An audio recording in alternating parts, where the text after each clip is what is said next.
Welcome back, my friend. In part 1, we followed Momotaro and his companions as they crossed the sea and reached the Oni's island.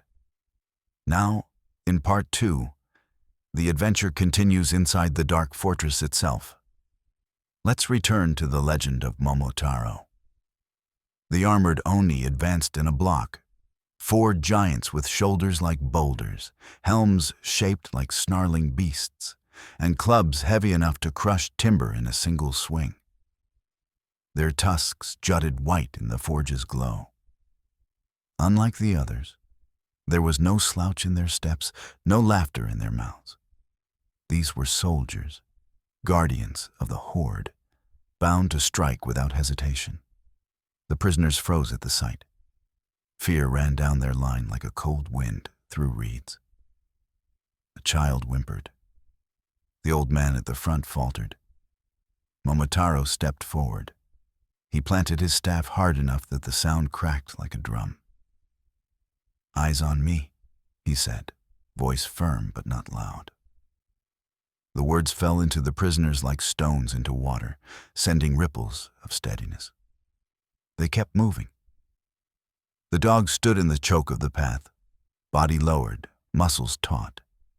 His eyes never left the first armored Oni. He was stone, waiting for the wave to break.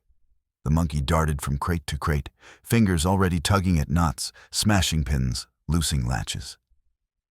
"Run when I say," he hissed to the captives. Not before, not after, together. The pheasant soared into the smoke-filled air, wings cutting, cries shrill. He skimmed the roofs of the huts, drawing arrows, drawing eyes. His feathers gleamed like green fire in torchlight. The first armored Oni swung. His club came down like a falling tree. Momotaro stepped into it, staff rising, not to block, but to redirect. Wood met iron with a crack. The staff bent, then straightened, spilling the blow aside into stone.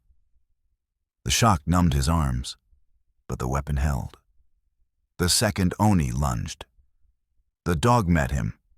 Teeth flashed, but not for flesh. He went for the wrist. His jaws clamped, and the chain whip clattered from the Oni's grasp. A roar shook the yard. The dog did not let go until the weapon lay useless. The monkey loosed another cage. Prisoners spilled into the narrow lane, clutching each other. The old man who had prayed now gripped 2 boys by the shoulders, pulling them toward freedom. Arrows hissed. The pheasant twisted midair, one shaft grazing his wing. He cried once, not in pain, but in warning. "Archers to the east tower, 3. Momotaro pivoted, staff sweeping low. He struck the ankle of the third armored Oni. The giant staggered. The monkey, quick as thought, leapt from a crate and slammed the weakened leg with a stone. The Oni crashed to one knee. The yard shook. The fourth Oni roared and charged. His club spun in a deadly arc. Prisoners screamed, but the pheasant dived, wings slamming into the Oni's face. Feathers blinded him for a breath. That breath was enough. Momotaro stepped in and brought the ferrule of his staff down hard on the Oni's hand. Bones cracked. The club fell. "Now," the monkey cried. The line of prisoners surged. They ran not in chaos, but in order, guided by the dog's presence and the monkey's shouts. They streamed along the wall, heading for the cleft in the cliff, the way back to the hidden boat. But more Oni poured into the yard now. Some carried torches, some blades, some chains. Their voices rose in a roar that rattled stone. The horn blew again, deeper, fuller. The whole island was waking. Momotaro's chest heaved. Sweat stung his eyes. His staff felt heavier with each swing. But he looked at his companions. The dog bloodied but unbowed, the monkey wild with determination, the pheasant circling despite torn feathers. And he felt strength beyond his own. "We are enough," he whispered, though the words were lost in the chaos. He struck again. The gates sagged wrong, the bar hung loose, and the yard boiled with motion. Yet through that chaos, a narrow stream of people flowed, prisoners clutching freedom with trembling hands. The monkey darted from pen to pen, breaking latches with his quick fingers, hissing instructions. Hold the wall. Stay low. One line, not two. His words carried the urgency of survival, not panic. The dog moved alongside them, flank brushing prisoners' legs. His growl rose whenever someone faltered, not to frighten, but to remind them to move.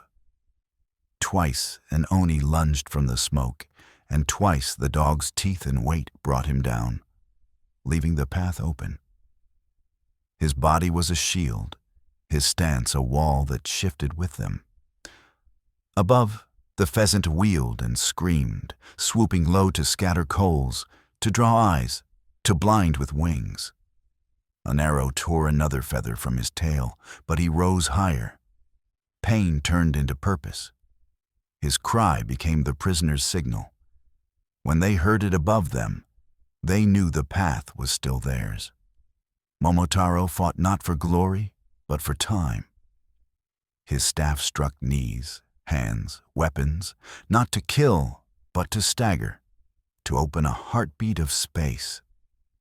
He breathed in rhythm with the forge's fading glow, in rhythm with the cries of his companions. His body was tired, yet something deeper than muscle kept him moving. The vow he had made, the faces of his parents, the river that had carried him here. They pushed through the yard, but the Oni rallied fast. From the barracks came a fresh wave, half-armored, eyes red, horns glinting. One hurled a torch, it struck a hut, and flame leapt up, painting the smoke blood orange. Shadows danced like demons upon demons. "Faster!" the monkey cried, flinging open the last pen. Children stumbled out, wide-eyed, barely believing their feet could carry them. The dog pressed close, nudging them toward the line. Momotaro scooped one into his arm without breaking stride. The path narrowed between a row of crates and the cliff wall. Here the Oni had laid a trap. 3 crouched with nets woven from chain, waiting for the fugitives to funnel in. But the pheasant saw the gleam in the firelight and screamed. Momotaro looked up, understood, and slammed his staff into the stack of crates. With a groan, the tower toppled. Wood and stolen grain cascaded, burying the ambushers. Chains clattered, muffled curses rang out. The line kept moving. Smoke thickened. The fortress shook with the alarm drum. Still the stream of freed souls wound its way toward the cleft. For every dozen who slipped past, one stumbled. The dog shouldered them forward. The monkey hauled them by the arms. The pheasant's cry pierced their fear. Finally, the sea wind touched their faces again. The cleft yawned below, black and salt-scented. The boat lay where they had hidden it, still cloaked in net and weed. Hope flared. But behind them the roar of pursuit swelled. Dozens now, horns braying, chains rattling. They had reached the edge of freedom. But the island would not let them go without its last strike. The salt wind struck them like a blessing. The sea lay just ahead, restless and dark, the narrow cleft opening into its breath. The boat waited under its cloak of weed and net, as if it had been holding its own breath all this time. Prisoners saw it and stumbled faster, hope pulling them forward more than their weary legs. But behind, the island roared awake. Oni poured from the fortress, torches flaring, horns braying, weapons raised. Their voices shook the cliffs. The earth itself seemed to shudder beneath their charge. "Go!"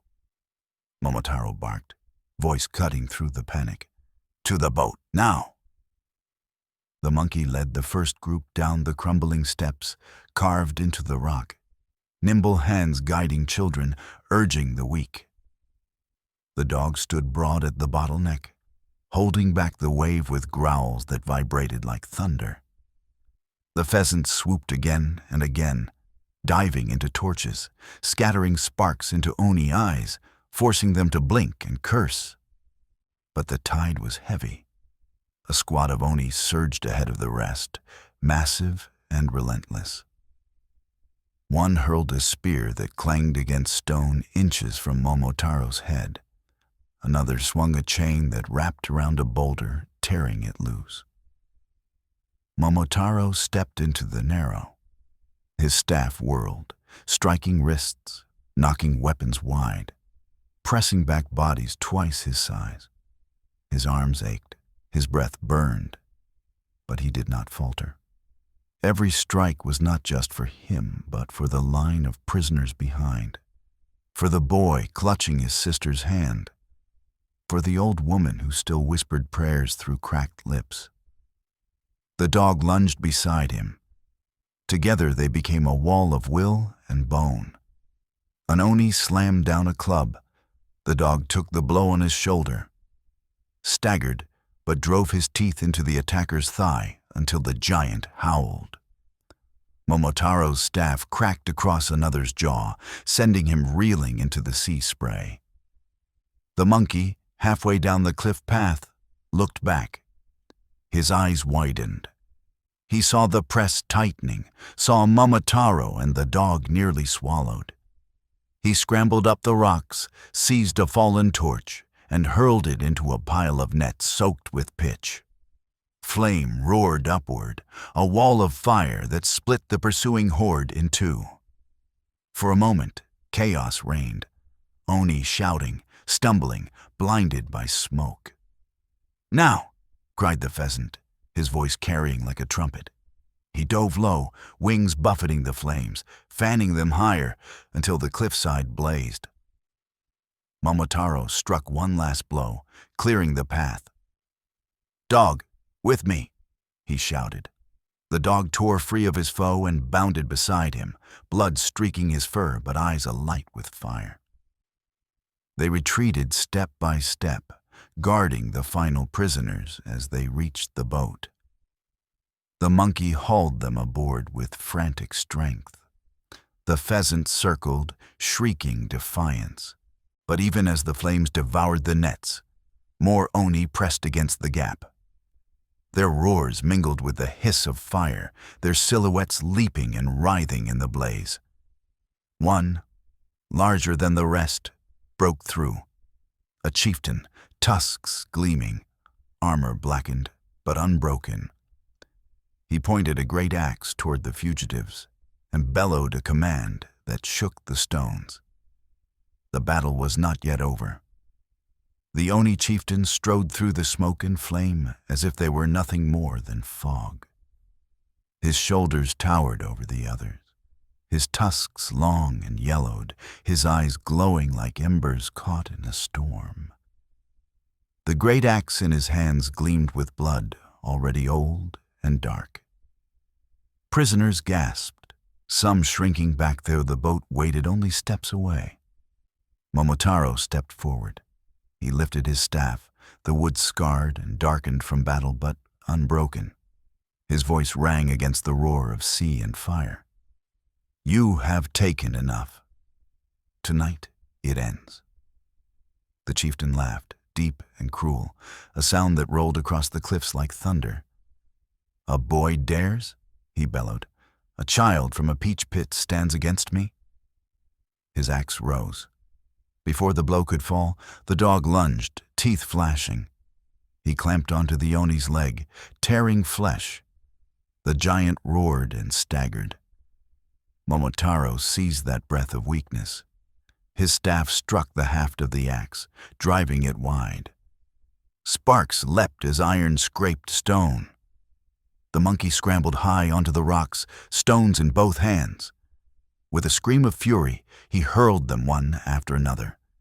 One struck the Oni's brow, another his shoulder. The giant snarled, swiping, but the monkey was too quick. Above, the pheasant dove. His wings struck the Oni's face, blinding him for a heartbeat. The dog pulled again, dragging him off balance. Momotaro thrust with his staff, striking ribs, then heart. The chieftain roared louder than the sea, stumbling. But he did not fall. He swung his axe in a deadly arc. The monkey leapt clear just in time. The dog was flung aside, blood spraying from his flank. The pheasant's cry split the sky in anguish. "Enough!" Momotaro shouted. He felt every vow, every memory, every prayer rising in him. He raised the staff high, both hands tight, and with a cry that was part rage, part hope, part love, he brought it down upon the Oni's horn. The crack echoed across the cliffs. The horn split. The chieftain screamed. His axe slipped from his grip, clattering to the rocks. The dog surged again, teeth tearing his throat. The pheasant raked his eyes. The monkey struck his head with a final stone. The giant toppled, shaking the cliff. When his body struck the ground, the fire roared higher, as if consuming his spirit. Silence fell. Then the drums of the fortress faltered. The horns wailed once, twice, and broke. "Go!" Momotaro cried. He lifted the wounded dog in his arms. Prisoners scrambled aboard the boat. The monkey leapt in, still shrieking victory. The pheasant wheeled overhead, crying triumph to the sea. Momotaro was last. He set the dog gently in the bow, pushed the boat into the water, and leapt aboard. The oars bit the sea. The tide pulled outward, as if the ocean itself willed their escape. Behind them, the fortress blazed. Flames climbed towers, smoke swallowed banners. Oni roared in confusion, their silhouettes stumbling in firelight. The island shook, but the sea carried the fugitives away, farther, farther, until only smoke was left against the horizon. The prisoners huddled together, silent tears cutting tracks through soot. The monkey sat panting, chest heaving but eyes still bright. The pheasant settled on the gunwale, feathers tattered, head bowed but unbroken. The dog lay, breath shallow, but when Momotaro touched his fur, his tail thumped once in reply.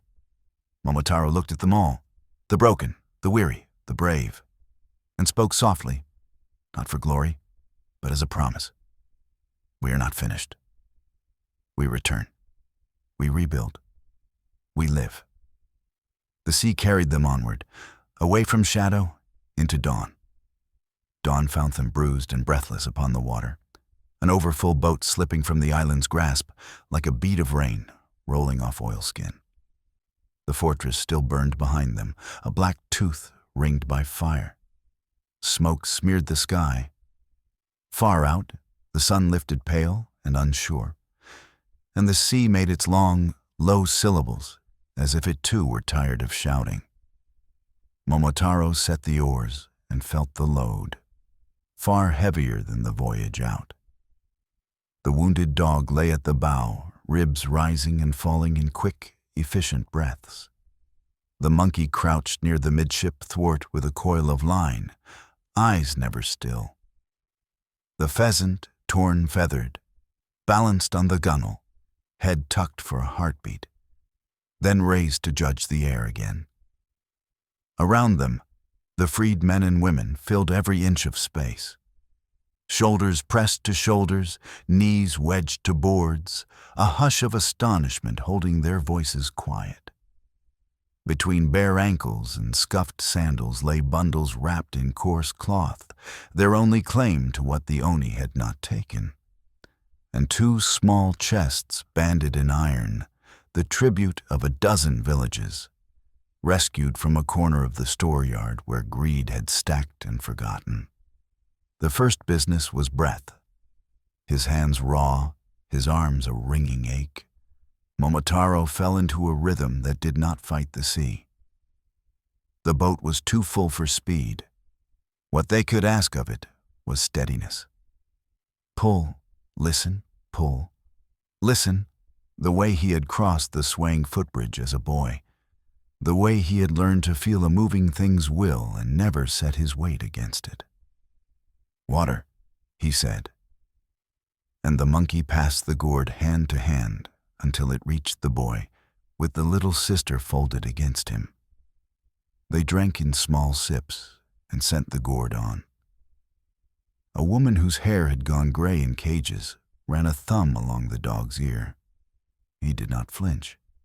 She tore a strip from her sleeve and bound a seeping wound with competence that had not been asked for in too long. The sea's face changed with the hour. At first it lay in long shoulders, lifting them high enough to show the burning island to the last of the freed.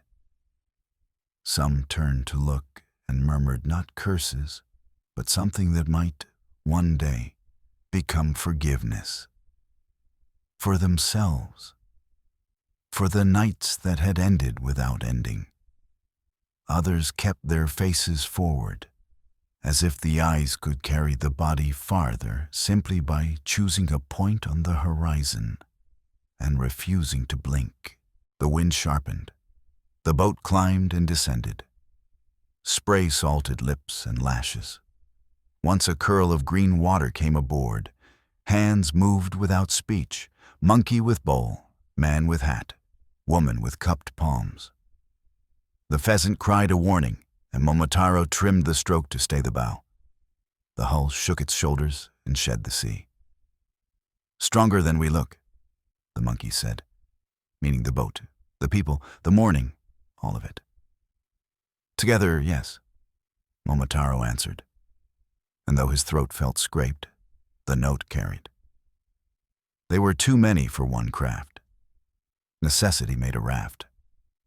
The monkey looked at the iron-banded chest and shook his head. "It floats poorly and drowns well," he said. "We make the raft of what cost less to take." He tugged the lid off a low crate that bore a mark he did not know but loathed. Pried out slats with his knife and laced them to a pair of oars whose heads had split and would not serve at sea. The freed men and women added scraps of rope, lengths of vine from the nets. In an hour, a long hour stolen from fear and given to work, they had a raft broad enough to carry two at a time on a painter line off the stern. Children took turns there, leaning back with wide eyes while the sea hissed under their heels. "Share your food," said an old habit in Momotaro's head, his mother's voice shaped by 1,000 mornings. The pouch of dumplings was a memory now, not a rattle. He took the last, broke it without ceremony into as many pieces as made sense, and let the pieces vanish, each one a stitch in a torn cloth. When the pouch was empty, he tied it at his belt again. Sometimes the body needs to feel the promise, even when the promise is no longer bread. The dog slept. It was a working sleep, the kind the body falls into when it knows others are watching. The woman with the healer's hands checked the bandage. The dog's tail thumped once, a small halyard tapping a mast in steady wind. The pheasant shivered, shook out his wings, and rose in a short arc, just enough to read the long, low letters of the swells. He landed with the dignity of a soldier who knows that endurance is the shape patience takes when you cannot afford stillness. By midday, the water turned unreadable. The island smudged to a bruise on the horizon, then to an ocean. The air lost the funneled certainty it had held near cliff and cleft. Currents pulled under the keel like thoughts that had not been spoken aloud. Somewhere to starboard, a darker band of sea promised a wind that had not yet arrived. The monkey squinted, stood on the thwart, sniffed as if a scent could be found in sunlight, then pointed. Momotaro nodded and gave the oars a small bias. Not much, enough to make the bow honest with what the day desired. They sang, at first badly. No one knew the same songs or remembered them in the same key. but the rhythms aligned with the oars, with the bailing, with the swapping of places when legs cramped and shoulders burned. A child began a nonsense tune about a carp that had learned to count. A grandmother, unsmiling, offered a harvest hymn that had not been sung in years because the harvest had belonged to someone else. The monkey clapped offbeat. The dog dreamed and twitched. The pheasant added one sharp cry at the end of each refrain, as if to say, "Mark this, you are still here." A cloud bank gathered ahead, low and soft as wool when you first see it, then suddenly with edges like knives. The sea forgot itself for a while, flat and dark, the color of tempered iron. The monkey's chatter ceased. The freed people looked at the sky without comment. Momotaro set his jaw, not against the storm, but against the urge to think of storms as enemies. Weather is a truth. You do not win against truth. You navigate it. "Lo," he said, and those on the raft came back aboard. "Lash," he said, and the monkey moved with rope in teeth and hands, tying hands to rails, rails to lives, lives to the boat that had already carried more than it had been promised. The first wind hit with a slap that snapped a woman's hair across her eyes. Then the rain came. Not an argument, a fact. It polished the faces into gleam and made every rope a living thing. The boat grew skittish. The sea grew teeth. The oars became wings that wanted to fly off and leave the arms behind. "Breathe with me," Momotaro said. He did not look back to see whether anyone obeyed. He breathed in for the lift and out for the drive. He shortened the stroke, widened the stance of his feet until they knew the planks as if they were a road he had walked before. The dog woke and braced himself at the bow. A low rumble running through him like a line stretched tight between two cleats. The pheasant hunkered low, feathers slicked to his frame, eyes open, the world reduced to angles and intervals. The storm spoke for an hour. It spoke of all the things the sea speaks of when it wants to remind you that scales run from minnow to mountain. The weight of distance, the indifference of depth. The way the wind can peel a voice off a face and fling it into white water. The boat replied in its small language. The groan of fastenings, the creak of thwart and keelson, the slap and suck of planks that have known wet and know it again. There was a moment when the raft line snapped. It was the kind of sound that passes through bone. The monkey had already wrapped a second turn around his wrist. He went with it, over the side, arm a live cable, feet searching the seam between fear and skill. 3 hands grabbed his belt and halyard him back. The raft, empty, skittered across a wave and flipped like a turtle. The monkey laughed, high, surprised at how life tastes when you almost did not keep it. And the boat rolled under them with patience. Then, as storms do, it decided it had said what it had come to say.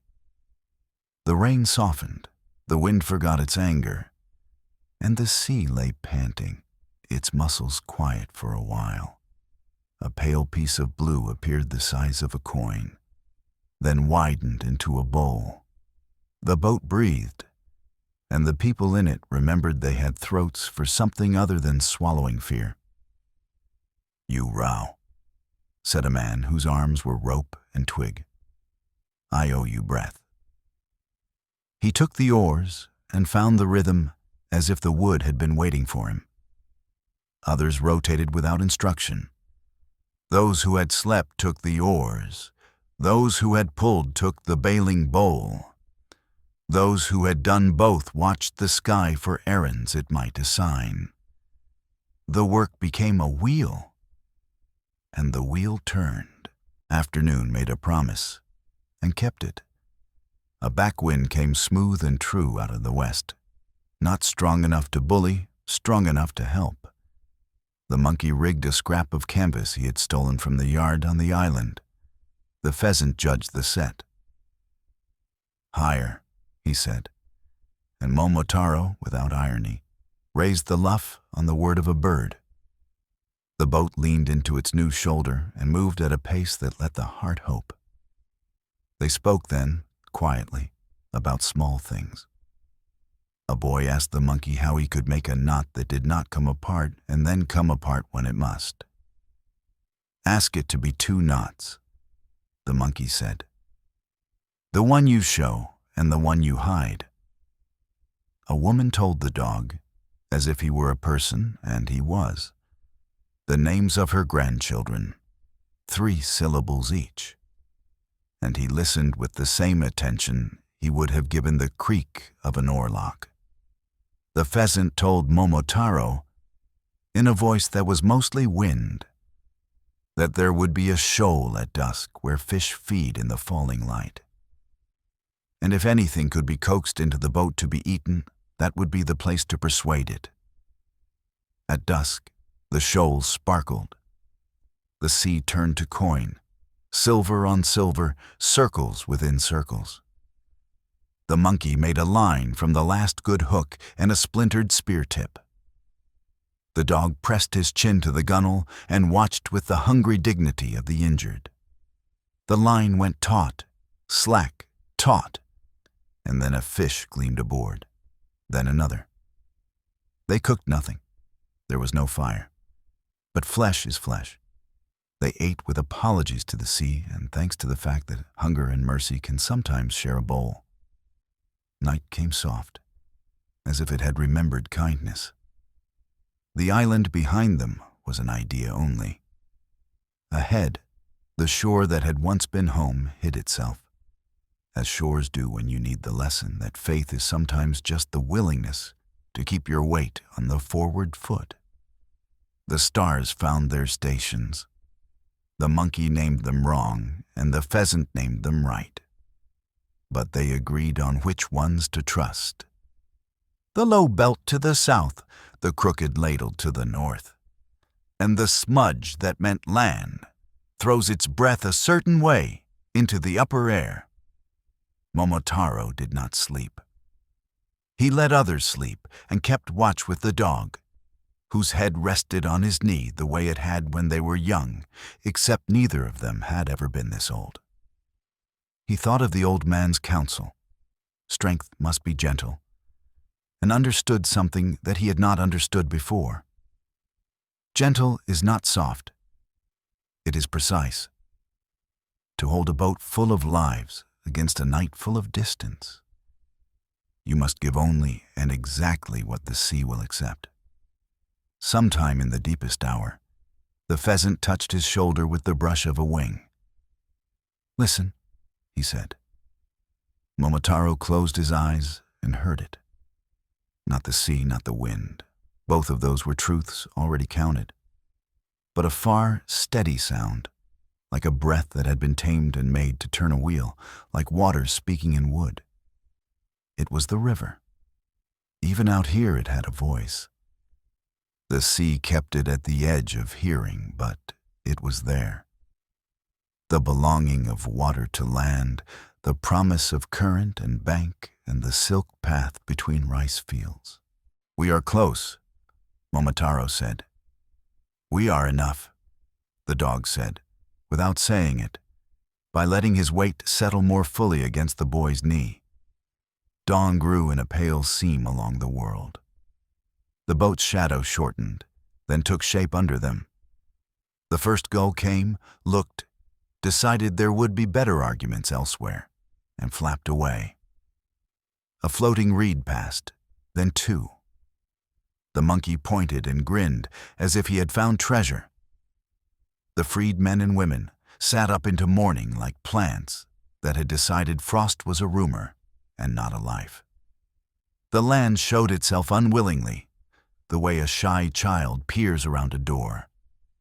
First a low smudge, then a line where green begins, Then a familiar fold in the coast, where breakers make their own alphabet. It was not their village yet. Not the bend in the river with the old ginkgo and the mill pond and the fox who watched the path. But it was the same language. And languages remember kin. Someone sobbed. It did not harm the boat. By mid-morning they had found the river mouth, wide and brown, folding sea into self. The pull changed, less heave, more draw, and the oars felt like friends again. The dog stood without shaking. The monkey bowed to the pheasant, as if acknowledging a pilotage only wings can give. The pheasant dipped in return and went ahead, low, to give the news that news seeks bodies for. What will we say? The monkey asked, suddenly unsure, suddenly aware that the tongue too has its storms. The truth, Momotaro said, and he did not name it further. That the Oni's island burned, that the hoard had been broken, that the stolen had begun its long way home, that the living had returned bearing the names of the dead. That the boy from the peach had learned to be a door instead of a blade. They drifted for a moment in the bend where the river first forgets to taste of salt. Then the current took them. The sound on the bank changed from wind in reeds to human making, hammer to wood, pestle to mortar, ladle to bowl, voice to voice. The monkey stood on the thwart to be taller than he was. The dog wagged his tail and pretended he had never been bitten by an axe. The pheasant rose and called a single bright note that had not been heard in that valley for too long. On the far bank, a child looked up from a water jar and froze. The jar tilted. A woman caught it with one hand and stared. A fisherman set his net and forgot to pull it. A bell in the temple that should have rung at noon rang then, because a hand found it that had been waiting for a reason to remind the sky that people lived here. Home, said the word in Momotaro's chest, and the oars answered with the smallest of flourishes, a cadence a musician gives to the end of a song when he knows there is another verse. But this one, at least, has found its last note. They rounded the long curve that held their village like a palm holds a breathing bird. And the village saw them. When the boat slid around the curve of the river, the village came into view. Roofs of thatch pressed low against the hills, smoke rising from cooking fires. The tall ginkgo tree that had stood like a sentinel for generations. At first there was silence. The people on the bank stared, as if their eyes did not trust their hearts. Then a cry broke, a single shout of recognition. A woman dropped her bundle of firewood and ran to the water's edge. Behind her, more voices rose, echoing one another, calling names that had lived only in prayer for months.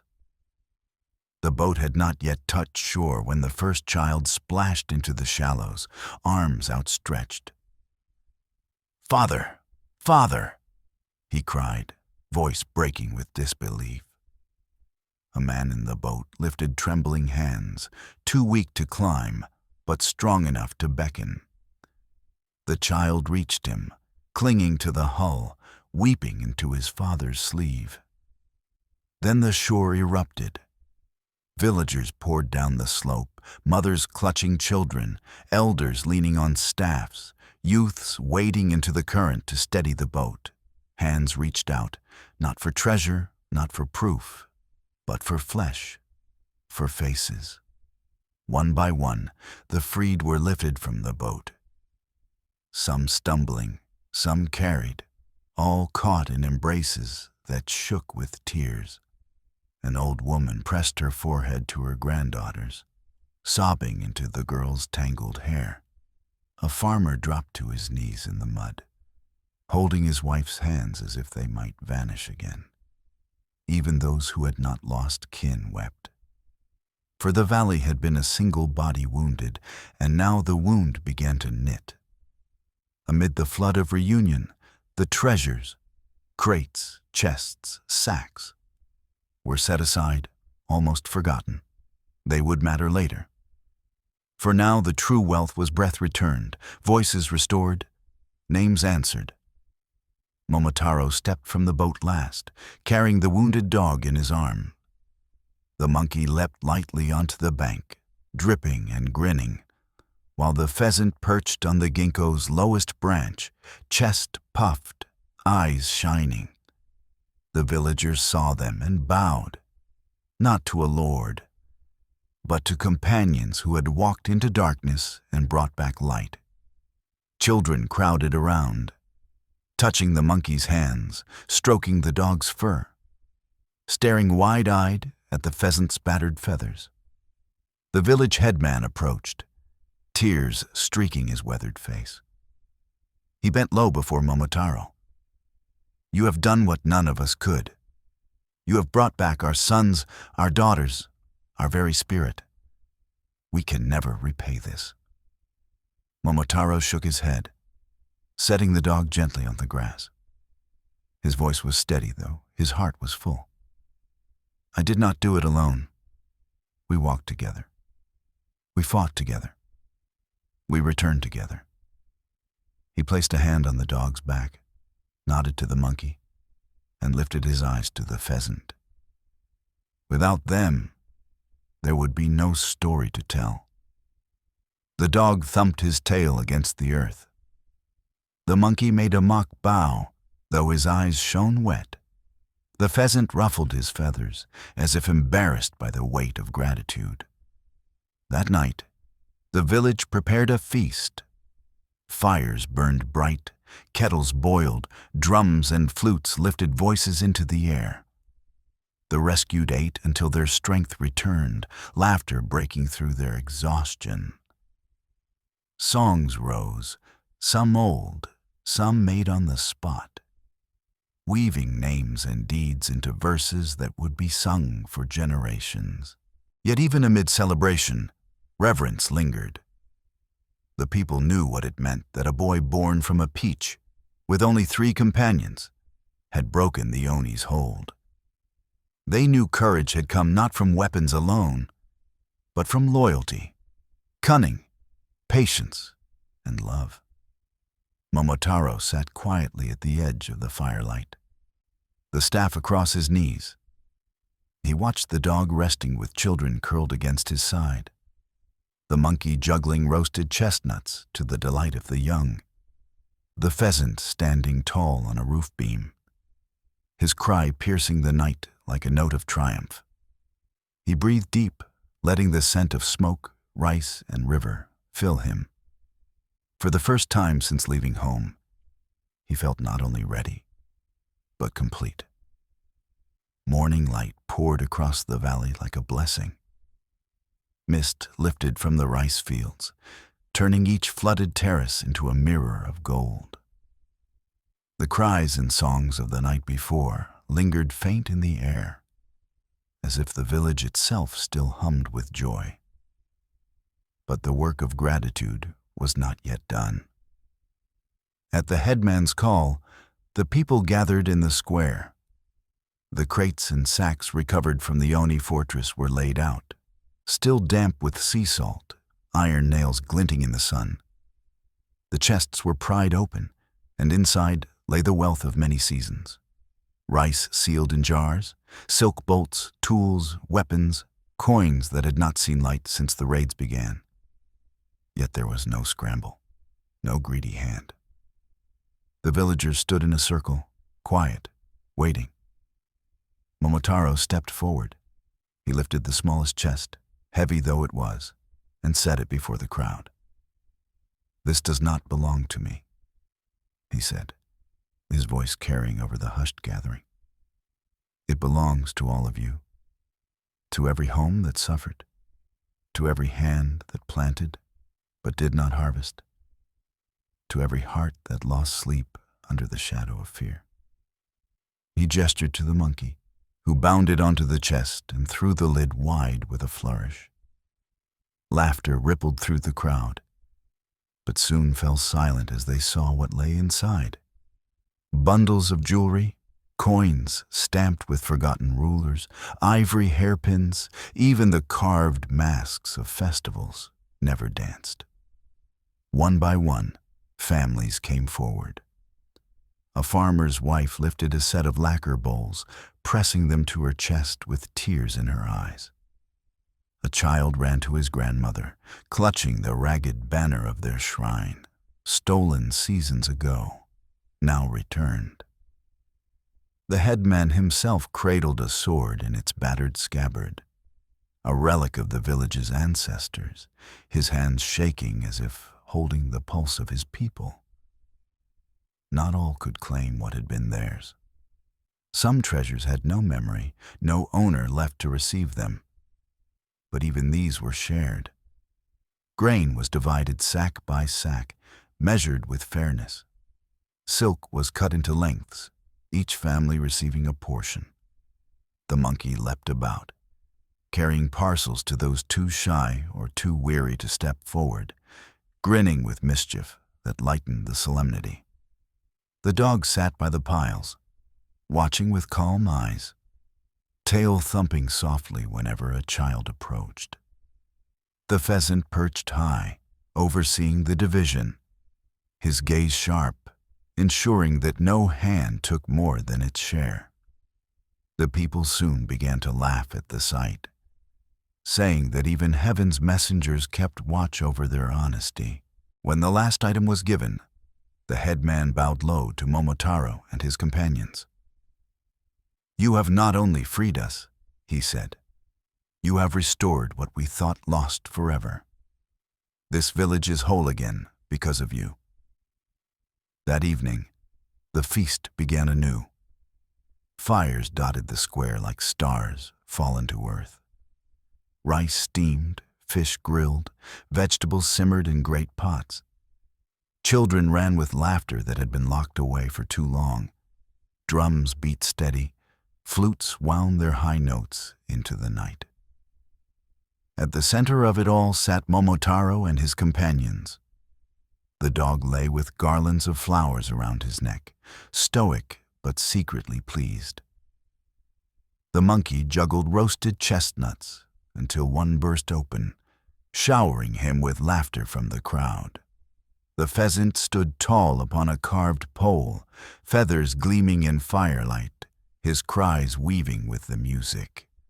Momotaro smiled, though his heart remained quiet. He did not seek the cheers nor the songs already being sung about him. His gaze wandered across the faces of those reunited, the bowls filled, the fires crackling. He thought, this is victory, not the burning of a fortress, but the rekindling of a people's spirit. Night spread deep and calm across the valley. But the village shone brighter than it ever had. Fires blazed in every corner of the square, their sparks climbing like stars into the sky. Long tables of planks, hastily set upon barrels and crates, groaned under the weight of food. Bowls of steaming rice, fish roasted golden, pickled vegetables, even sweets prepared by hands trembling with joy. The music of drums and flutes rose into the air, joined by the rhythmic clap of hands and the voices of children singing nonsense rhymes. Laughter rolled like waves. For the first time in years, the village breathed without fear. The freed prisoners, no longer prisoners, sat among family, their thin faces lit with firelight and smiles. Some still ate slowly, as if their bodies doubted abundance. Others devoured hungrily, then laughed at themselves with mouths full. Women tied fresh ribbons into their daughters' hair. Old men traced familiar carvings on staffs they thought never to see again. In the midst of it, Momotaro sat quietly, the staff across his knees. The dog rested at his side, belly full, bandaged but healing. The monkey sprawled nearby, juggling apples tossed to him by children until he fell back laughing. The pheasant perched on the ginkgo tree, his silhouette proud against the moon, his sharp cry cutting through the songs, like a reminder that vigilance, too, was part of celebration. The villagers gathered around the companions, offering bowls of food, garlands of flowers, words heavy with gratitude. Children clambered into the monkey's lap, stroked the dog's fur, and asked the pheasant to spread his wings. An elder pressed Momotaro's hand and whispered, "You are the child of the peach, but you have become the son of us all." As the night deepened, the dancing began. Young men and women formed circles, their hands linked, their feet stamping in rhythm to the drums. The monkey leapt into the dance, turning somersaults that made the children shriek with delight. The dog, solemn but indulgent, allowed a ring of children to crown him with blossoms and declare him the guardian of the feast.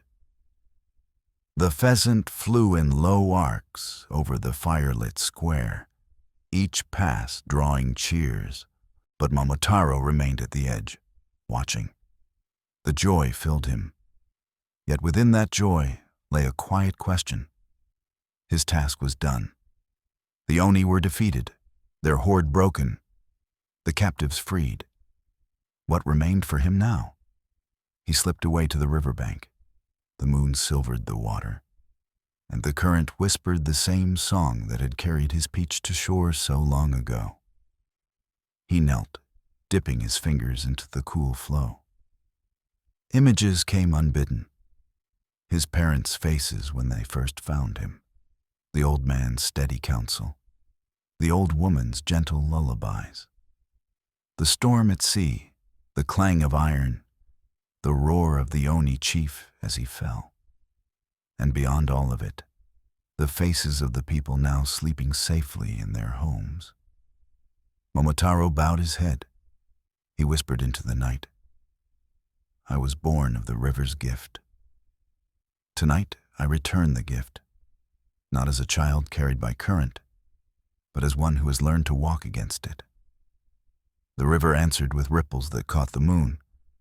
Behind him, footsteps padded softly, the dog, limping but loyal. The monkey perched on a nearby stone, chewing noisily but watching with uncharacteristic calm. The pheasant fluttered down, wings folding, gaze steady. Momotaro smiled. "Not alone," he said, "never alone." And in the stillness of that moment, with the feast blazing behind them and the river murmuring before them, the four companions knew that though their battle was ended, their journey was not. The fires of the feast burned low, their glow turning from gold to ember. Laughter softened into murmurs, songs dwindled to humming. Children, exhausted from dancing and play, slept in their parents' arms. The village square lay strewn with garlands and empty bowls, the traces of joy that would be remembered long after the ashes cooled. Momotaro sat beneath the ginkgo tree, the staff resting across his knees. His companions lay close. The dog, finally asleep, his wounds bound and healing. The monkey curled in a blanket of straw, twitching in dreams that surely held mischief. The pheasant perched above, head tucked beneath his wing, but one eye still open, always vigilant. The headman approached once more, carrying a small lantern. He lowered himself carefully beside Momotaro, his face solemn despite the night's joy. "You could stay here," the old man said gently. "We would call you protector, teacher, even lord if you wished it. You have given us life again." Momotaro shook his head. His gaze rested on the river, where the moonlight flowed like a path of silver. "I was given to the world by this river," he said quietly. "And the world is larger than this village. There will always be shadows to face, people to guard, wrongs to set right. My place is to walk where I am needed." The headman bowed. then at least take our blessing. Wherever you go, the name Momotaro will be remembered." At dawn, the villagers gathered once more, not in fear, not in mourning, but in farewell. They offered bundles of food, fresh clothes, charms of protection woven from straw and ribbon. Children clung to the monkey's hands until he promised to return with more stories. Women tied red threads around the dog's collar for strength. Elders bowed to the pheasant, calling him heaven's own messenger. Momotaro accepted nothing for himself, but bowed deeply, holding the staff across his palms. "Your strength is yours again. Guard it well. Share it well." The sun rose. Mist curled off the river. The companions stood together, boy, dog, monkey, pheasant, 4 figures against the glowing horizon. The people watched as they set off along the riverbank, not toward the peach tree where it had all begun, but toward new roads unseen. As they walked, the monkey asked, "Where next?" The dog answered with a grunt that might have meant, "Wherever danger waits." The pheasant lifted into the air, calling, "Forward, always forward." Momotaro smiled, his heart light yet steady. The world is wide. We will find its shadows and bring its dawn. The river sang beside them, as if agreeing. And so ended the tale of Momotaro's return, not as the close of a story, but as the beginning of countless others. It began, as most great tales do, not in palaces or in courts, but in whispers carried on ordinary breath. The first to speak of it were the fishermen who had seen smoke rising from the horizon. They returned to their harbors with nets half cast, telling of fire licking the sky where the Oni fortress had stood for generations. They swore that they had seen a small boat slip free of the island's shadow, filled not with raiders, but with weary villagers, children, and a boy whose staff gleamed like a sunbeam against the waves. From fishermen the tale passed to merchants. A peddler carried it on the creak of his cart to the next market, where women buying rice stopped to listen. Soon, travelers along the mountain roads repeated it, each adding their own detail. Some said the boy had commanded storms with a word. Others swore the dog was a spirit of the mountains, his bite sharper than steel. Many told of the pheasant, feathers burning bright even through arrows. Children loved the part about the monkey leaping from crate to crate, laughing in the very jaws of danger. By the time the story reached the shrines, it had grown wings. Priests and priestesses repeated it as proof that the gods still watched over the people, that courage born of humility could scatter shadows that armies feared. Travelers left offerings not only for the old gods, but for the nameless river that had carried the peach, and for the peach tree itself, which villagers now visited as though it were a sacred gate. When the tale reached neighboring valleys, it did more than entertain. It stirred the weary. Villages long crushed by tribute to the Oni began to rise. Farmers sharpened tools not only for fields, but for defense. Children played at being Momotaro, one wielding a branch as a staff, another barking like a dog, a third flapping arms like wings. They shouted and laughed, turning fear into play, sorrow into song. At night, storytellers added rhythm to the words, striking drums to mimic the heartbeat of battle. They described the wrong-way gate, the fall of the Oni chief, the boat heavy with freedom. Each telling was longer than the last. Each fire lit by the tale burned against despair. So the name spread. Momotaro, the peach-born, and with it spread the lesson whispered by the old and carried by the young. that strength is not in the arm alone, but in the bond of companions. That the Oni fall not to rage, but to patience, cunning, and trust. That the smallest gift, one dumpling shared, can turn hunger into victory.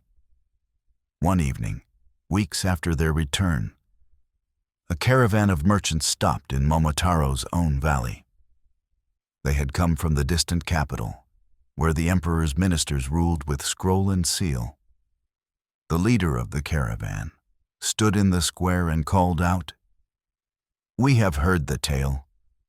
Is it true that here lives the boy born from a peach, who cast down the Oni and freed the villages?" The villagers did not answer at once.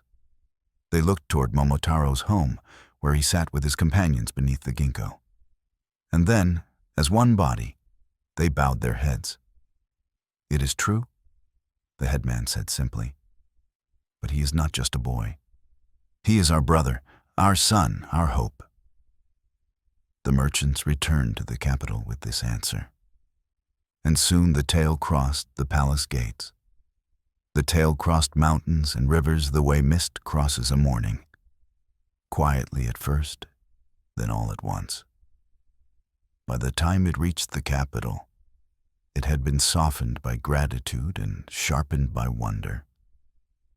Scribes set it down in careful brush strokes. Gate guards traded the verses between watches.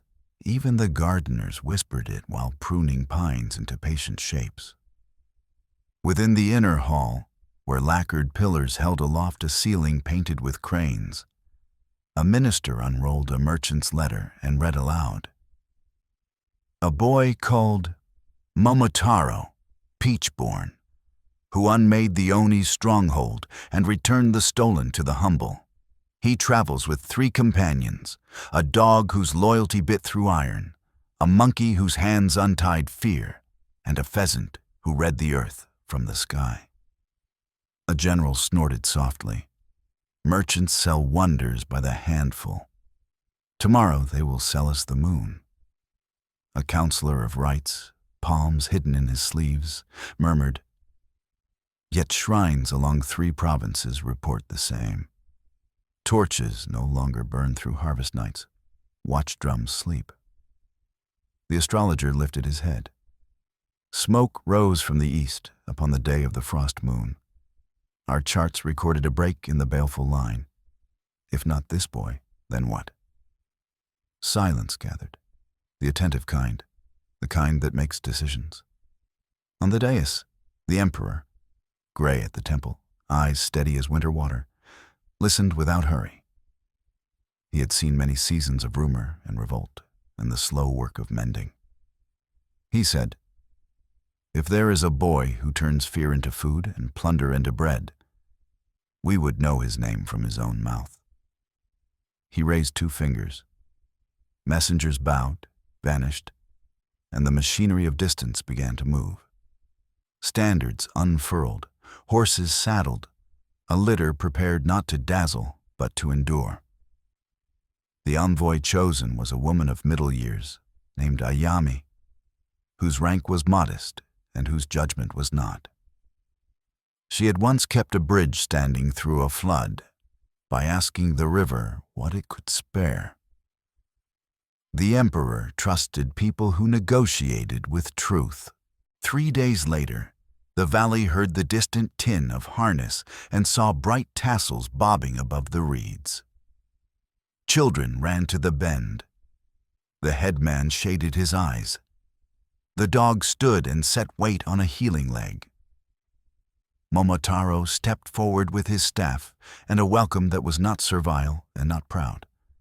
Ayame dismounted, bowed once to the village and then to him. "I am sent by the emperor," she said plainly, "to offer thanks with ears before gifts." She looked past him and bowed again, lower to the companions, "and to those who walked with you." Hospitality flowed as it always does when a village remembers who it is. They cleared a place beneath the ginkgo. Tea steamed. Rice and roasted fish arrived in bowls that did not match, and so were perfect. Ayame listened while the valley spoke. The women who had kept mornings alive, the men who had counted nights, the children who had learned to make play from absence. Only when the story had been told to her measure did she speak the court's words. The emperor offers audience in the capital. He would place honor where it belongs and ask counsel where the land needs it. If you accept, your companions are named in the invitation. For courage does not march alone. The monkey's ears perked. Audience? Does that come with sweets? The dog's tail ticked once against the grass, which meant neither fear nor eagerness, only readiness. The pheasant regarded the envoy's standards, then the sky. If the road is straight in its heart, wings will follow it. Momotaro inclined his head. If the emperor calls to know the truth and not a song about the truth, I will go. He looked to the villagers, and their eyes said what their mouths did not. We will be here when you return. The journey to the capital was a long bead string of days, each with its own small weight.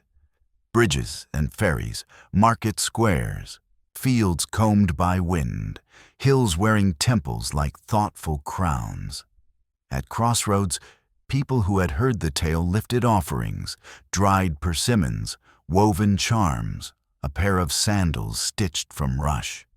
Momotaro accepted nothing he could not carry, and carried nothing he could not share.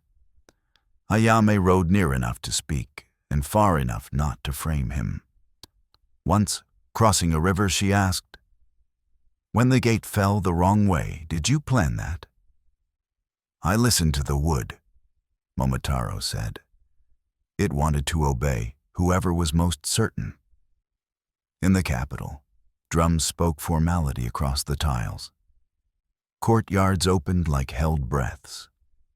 A young page hurried them past painted screens of old victories that smelled faintly of dust. At the last threshold, Ayame paused. "When you bow," she said, "bow as you are.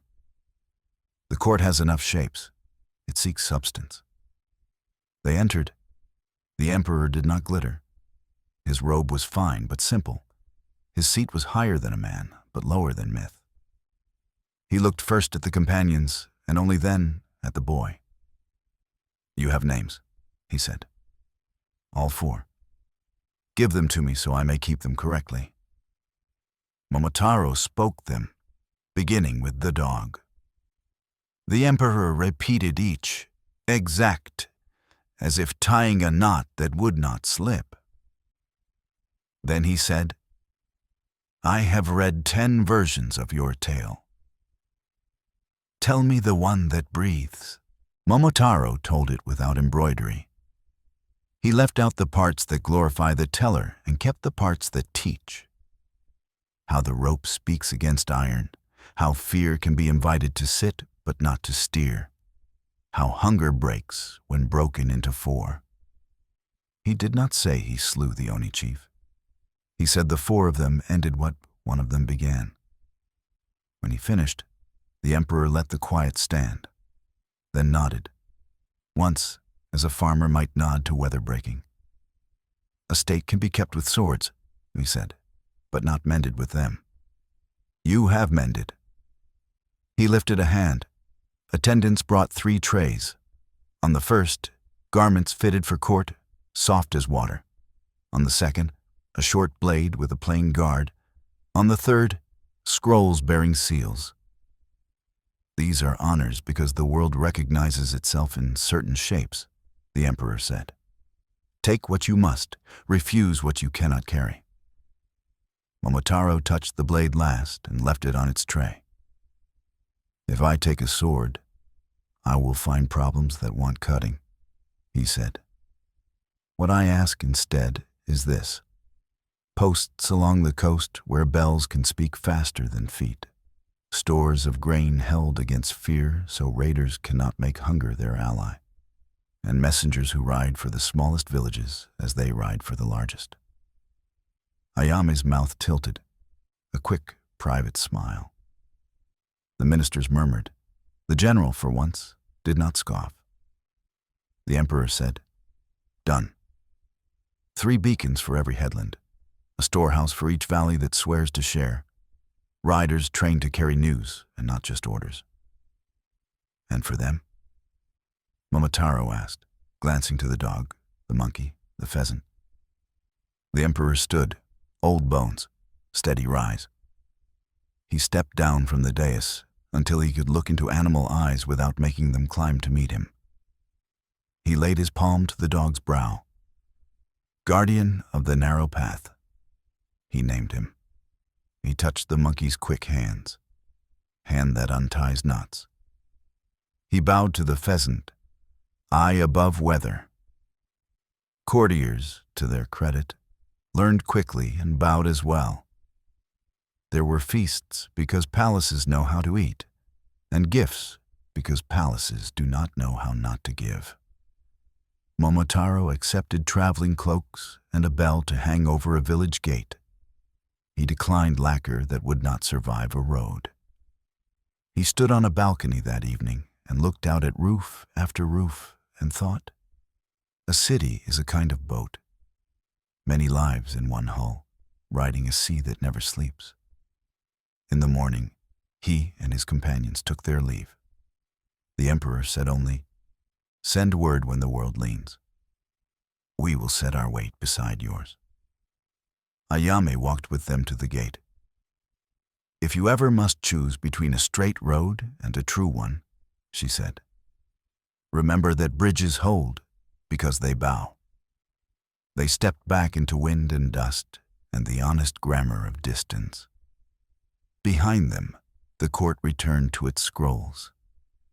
Ahead of them, the provinces waited with their small, stubborn joys and their occasional storms. The legend had entered the palace. Now it returned to the fields where legends earn their keep. They left the capital with little fanfare, just as Momotaro wished it. No banners, no escort of soldiers. Only cloaks for the road, provisions for a fortnight, and the steady company of one another. Yet their steps carried more than feet. In every village they passed, people already knew their names. Children ran to the roadside shouting, "Momotaro! Momotaro!" Some barked like dogs, others flapped their arms like wings, and one small boy, with a branch longer than himself, spun clumsily to imitate the staff. Elders bowed as if to ancestors returned. Farmers paused their fields, hands pressed together, not in worship, but in thanks. Storytellers pressed close, eager to hear details they could weave into song. "Tell us, was the gate really taller than 3 men? Did the monkey truly climb it in one breath? Did the pheasant blind 10 oni with one sweep of his wings?" Momotaro smiled, but corrected gently. "The gate was tall, yes, but it fell because wood remembers how to open. The monkey was swift, but swifter still was the rope's fray. The pheasant blinded none, but he gave us sight." The people nodded, half satisfied, half determined to keep their version anyway. Tales do not shrink once they grow wings. At night, around hearths, the stories thickened. Some said Momotaro had been sent by the gods themselves. Others whispered he was the spirit of a fallen star, born in a peach so that mortals might know hope. Children swore the dog could speak all tongues, that the monkey could untie any knot in heaven, that the pheasant's cry could split storms. The companions bore it, each in their own way. The dog listened gravely, as if aware that names can be both armor and burden. The monkey basked in the exaggerations, sometimes adding 1 or 2 of his own with a wink. The pheasant said little, but when a song praised his flight, he would take to the air in a silent arc that made the words true. For Momotaro, each story was both gift and weight. He knew the truth, that victory had come not from miracles, but from patience, timing, and the trust of companions. Yet he also knew that people needed legends larger than truth to hold on to in the dark. So he let the tales grow, even as he whispered the simpler truths to those who would listen. One evening, camped beside a wide river, the companions spoke of what lay ahead.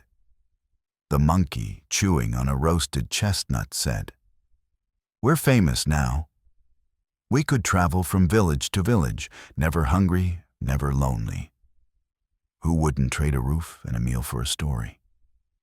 The dog stretched, wincing at an old wound, but steady. Comfort is not our path. Where fear grows, our steps will be called. The pheasant tilted his head toward the sky, feathers catching starlight. The land is vast.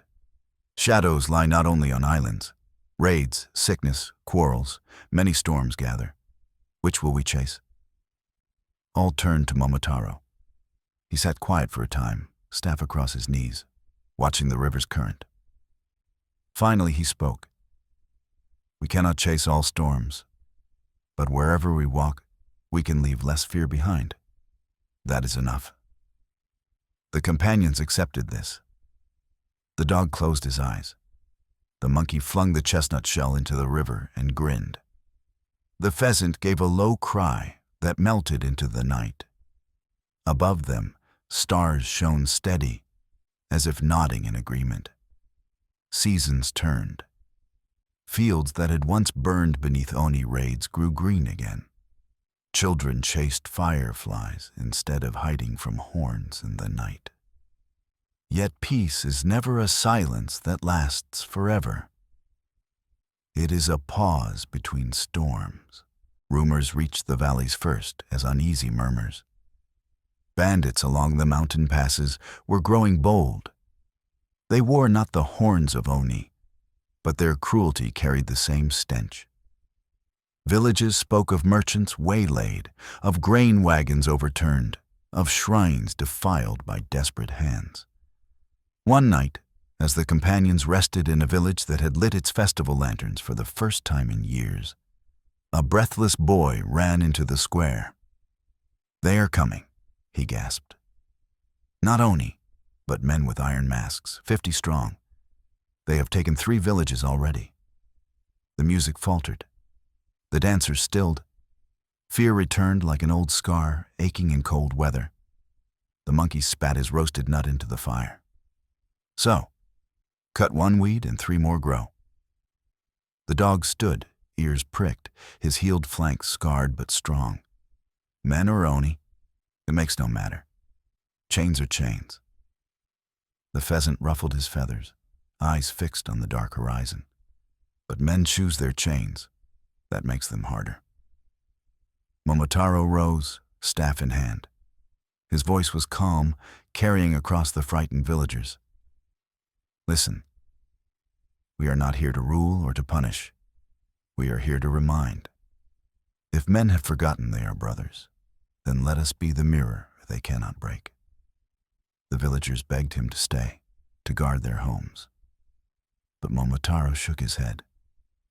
"If we stay here, they will strike the next village. Fear spreads faster than fire. We must go to the root, not the branches." So at dawn, the 4 companions set out once more, following the smoke of pillaged fields. On the road, they passed a caravan broken and scattered. Oxen slain, goods stolen, travelers bound in ropes. Momotaro and the monkey cut the knots. The dog licked a child's tears, and the pheasant soared to scout the bandits' trail. "They move like soldiers," the pheasant reported when he returned, breath quick. "Tents, banners, discipline. This is no rabble, someone leads them." That night, camped beneath twisted pines, the companion spoke. The monkey's eyes gleamed. "A leader means a head to strike. Cut it and the body dies." The dog shook his head. Not always. A pack with hunger will still bite, even without its leader. The pheasant tilted his beak. Then perhaps we must break not their head, but their faith in it. Momotaro listened. He thought of the Oni gate that had fallen the wrong way, of how wood yields when certainty speaks louder than rage. Then we must make them see their leader's strength is hollow. We will not only fight, we will unmask. Far off, the glow of bandit fires stained the horizon red. The storm was gathering, but as they looked at one another, the steady dog, the restless monkey, the watchful pheasant, Momotaro felt the old fire stir again, the flame that had carried them across sea and storm. Once more, he said softly. Together, and they walked into the dark. The bandit camp spread like a scar across the hillside. Rows of tents, wagons laden with stolen grain, and torches burning high as if to mock the stars. From a distance, they looked like an army. From within came the clamor of men who believed themselves invincible. Laughter sharpened by drink, the clank of weapons, songs boasting of cruelty. At the camp's center stood a tall figure in an iron mask. His voice carried over the firelight, harsh and commanding. Tomorrow we march west. Another village falls. The peasants will bow or burn. The monkey's teeth bared in a silent snarl.